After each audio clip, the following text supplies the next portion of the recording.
जिंदगी में भला करो, लाभ अपने आप मिल जाएगा। यकीन नहीं हो रहा है ना, तो भला को उल्टा लिख कर देखो, लाभ मिलेगा ही मिलेगा।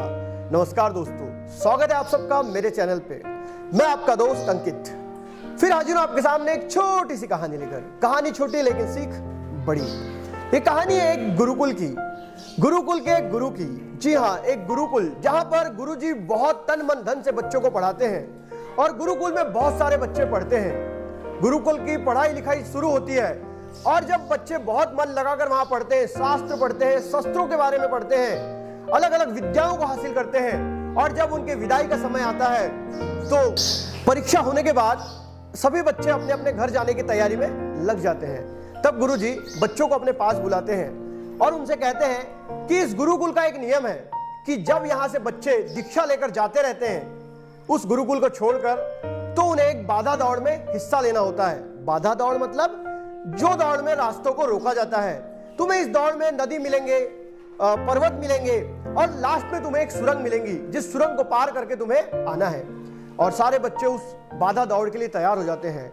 बाधा दौड़ शुरू होती है, सारे बच्चे रास्ते पे से दौड़ना शुरू करते हैं। जब पर्वत आता है तो साथ में पर्वत को पार करते हैं, कहीं पानी के झरने को पार करते हैं, और ऐसा करते करते सारे बच्चे साथ में उस सुरंग तक पहुंच जाते हैं। लेकिन सुरंग के पास पहुंचने के बाद सारे बच्चों के व्यवहार में अंतर होने लगता है। कोई अपना रास्ता अलग से निकाल कर आगे बढ़ने लगता है, तो कोई बहुत स्पीड में जीतने की पूरी ताकत लगाकर तन मन धन से दौड़ने लगता है, तो कुछ बच्चे धीरे धीरे चलने लगते हैं, तो कुछ उनके पैर में जो कंकड़ गड़ रहे होते हैं उन कंकड़ को उठाकर अपने जेब में रखने लगते हैं, और कुछ बच्चे कंकड़ पे से स्पीड में दौड़ते हुए आगे निकल जाते हैं। जब बच्चे गुरुकुल में पहुंचते हैं तो गुरुजी कहते हैं कि तुम तो बहुत जल्दी आ गए, बाकी के शिष्य अभी आए नहीं है।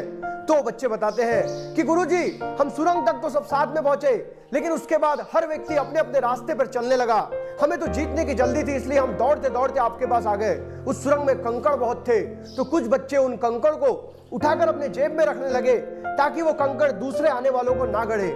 गुरुजी ने उन शिष्यों की सारी बातें सुनी और वो कंकड़ उठाने वाले बच्चे भी तब तक पहुंच गए। जब सब बच्चे वहां जमा हो गए तब गुरुजी ने कहा कि कौन से बच्चों ने वो कंकड़ उठाए हैं, वो सामने आए। जब वो बच्चे सामने आए तो गुरुजी ने कहा कि अपने जेब से उन पत्थरों को, उन कंकड़ों को निकाल कर दिखाओ। जब उन कंकड़ों को उन बच्चों ने अपने जेब से निकाला तो सब देखकर अचंभित हो गए, क्योंकि वो कंकड़ नहीं थे, वो हीरे थे। सुरंग में पूरे तरीके से अंधेरा था, जिसके कारण उन बच्चों को समझ नहीं आया कि वो हीरे हैं। और जिन बच्चों ने दूसरों के बारे में सोचा, दूसरे के भलाई करने के बारे में सोचा, उन बच्चों को वो हीरे मिल गए। और गुरुजी ने कहा, हमारे गुरुकुल की ये रिवाज है कि हम खुद उस सुरंग में उन हीरों को डालते हैं, और ये हीरे उन बच्चों के लिए होते हैं, उन बच्चों के लिए तोहफा होता है जो दूसरों के बारे में सोचते हैं, जो दूसरों की मदद करने के बारे में सोचते हैं, और उन्हीं बच्चों को ये तोहफे हीरे के रूप में मिल जाते हैं। दोस्तों, छोटी सी कहानी, लेकिन ये कहानी आपको बताने का प्रयास कर रही है कि जिंदगी में आपके कर्म ही आपको ऊंचा बनाएंगे। आपके द्वारा किए गए अच्छे कर्म ही लौटकर आपको जीवन में जरूर मिलते हैं। इस बात का आप अनुभव करते ही होंगे हमेशा।